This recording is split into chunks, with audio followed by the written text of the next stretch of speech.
There is no hope for the Gunners Arsenal. Itulah kata yang pantas disematkan untuk tim The Gunners Arsenal yang sedang tanpa harapan ketika kalah 2-0 tanpa balas saat menjamu tamunya Liverpool di Emirates Stadium di kandangnya sendiri.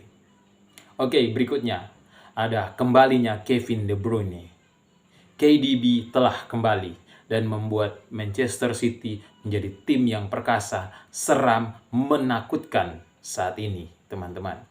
Kembalinya Kevin De Bruyne membuat tim-tim, khususnya tim yang berlaga di Liga Inggris, perlu membuat alarm yang besar karena Manchester City sedang seram-seramnya dan sangat menakutkan, khususnya buat tim di papan atas Liga Inggris. Oke teman-teman, semuanya akan kita bahas dalam video kali ini.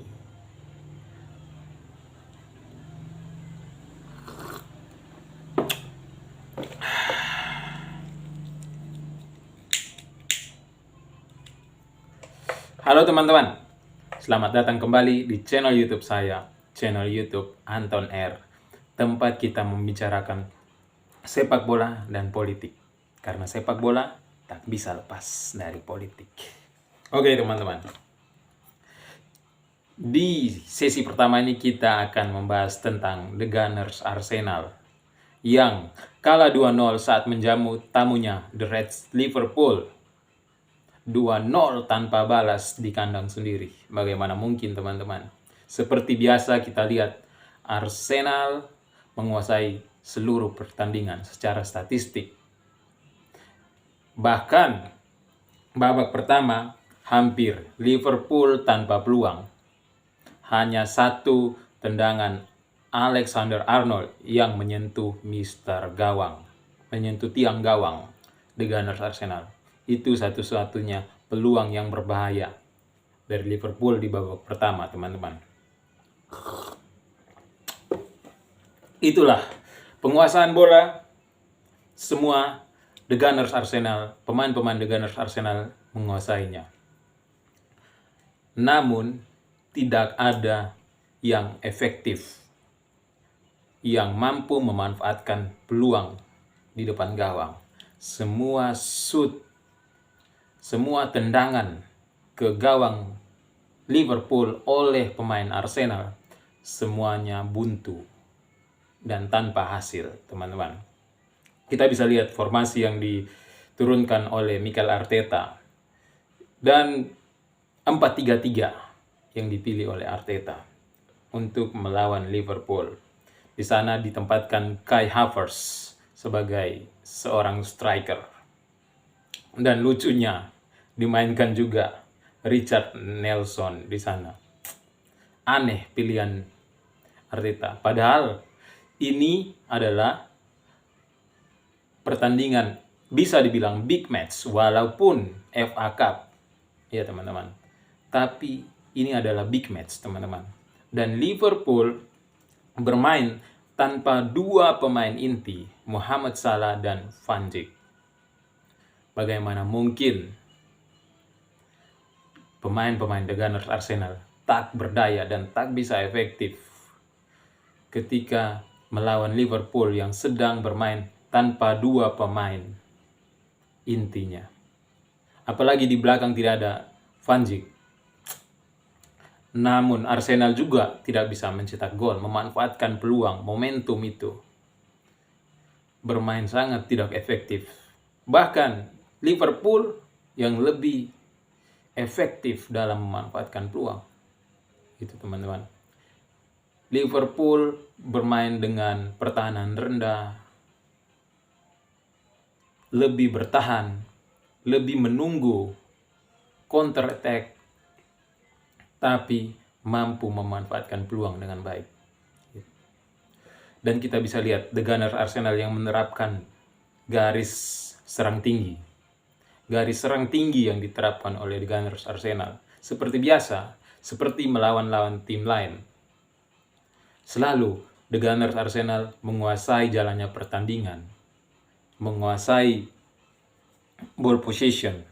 Tapi apa daya, itu tidak bermanfaat semua ketika tidak ada efektivitas yang bisa membuahkan poin atau bisa membuahkan gol, bisa membuahkan kemenangan buat The Gunners Arsenal.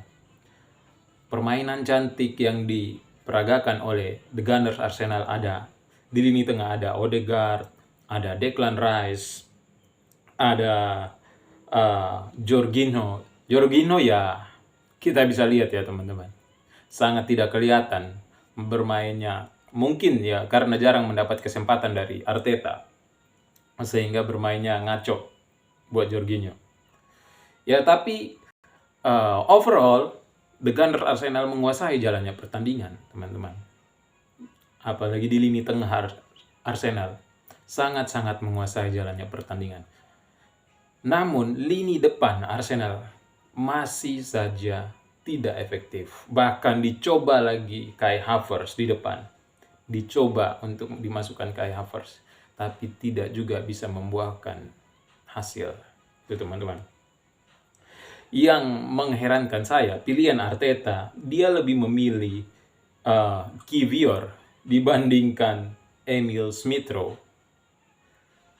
Itu yang membuat saya heran dengan pilihan pemain Arsenal.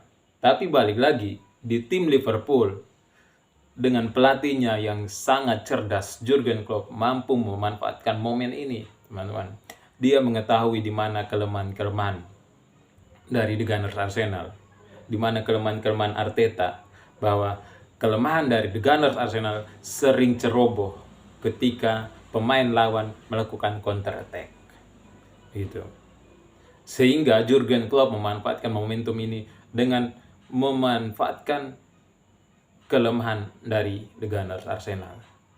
Dia melakukan counter attack yang baik, strategi counter attack. Dia menyuruh pemainnya sabar dan strateginya dapat dilaksanakan dengan baik oleh pemain-pemainnya.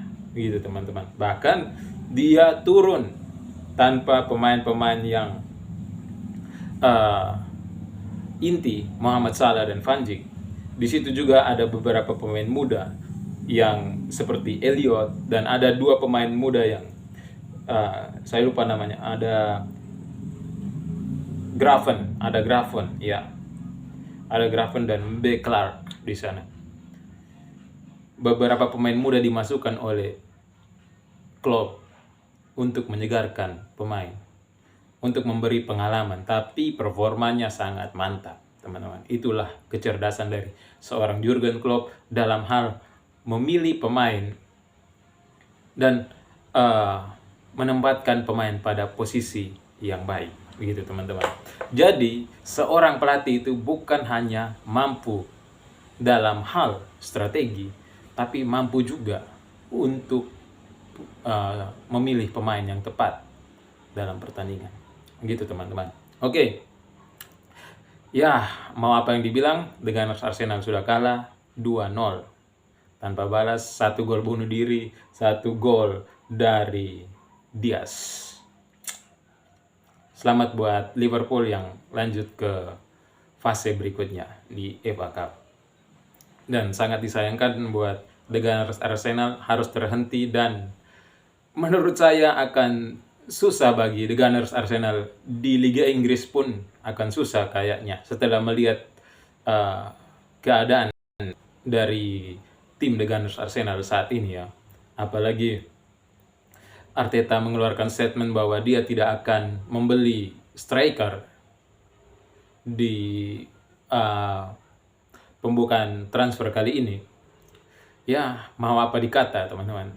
Ternyata Arteta masih bersikeras dan terlalu mempercayai pemain-pemainnya.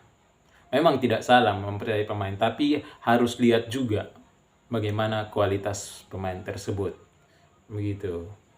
Sehingga kita harus tahu juga bagaimana kebutuhan tim. Di sisi lain kita melihat tim sangat tidak efektif di lini depan, tidak ada goal getter. Tim membutuhkan goal getter, tapi Arteta masih bersikeras bahwa dia akan tetap pada keputusannya untuk tidak membeli seorang striker. Begitu. Ya, selamat buat Liverpool. Oke, next kita akan membahas tentang kembalinya Kevin De Bruyne, teman-teman. KDB telah kembali dan membuat Manchester City menjadi tim yang sangat perkasa, seram, menakutkan, teman-teman. Bagaimana tidak, KDB yang masuk di babak kedua, kontribusinya pada 2 gol Manchester City langsung berkontribusi, langsung kelihatan. Apalagi gol asisnya kepada Doku yang membuat Doku langsung mencetak gol. Itu sangat-sangat epic, teman-teman. Asisnya itu yang sangat-sangat epic. Itulah kualitas dari Kevin De Bruyne, teman-teman. KDB, seorang KDB.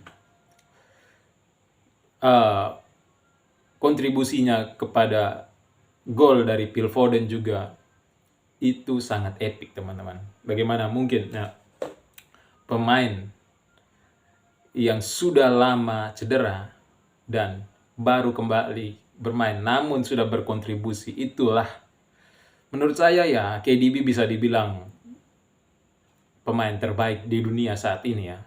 Salah satu pemain terbaik di dunia saat ini. Dan bisa saja dia menyingkirkan Erling Haaland. Walaupun Erling Haaland kita kontribusinya ya kita bisa lihat di gol. Tapi kalau soal assist, KDB, Kevin De Bruyne, itu rajanya. Dan bisa saja saat ini dia memanfaatkan momentum itu ketika Erling Haaland sedang cedera, memanfaatkan momentum itu di Liga Inggris untuk mengembalikan namanya sebagai seorang goal getter, seorang raja assist, dan menempatkan namanya sebagai pemain terbaik di dunia. Selamat buat KDB, welcome back to Liga Inggris. Dan sampai ketemu di Liga Inggris nanti. Oke, itu saja sedikit video dari saya. Sampai jumpa di video-video selanjutnya. See ya.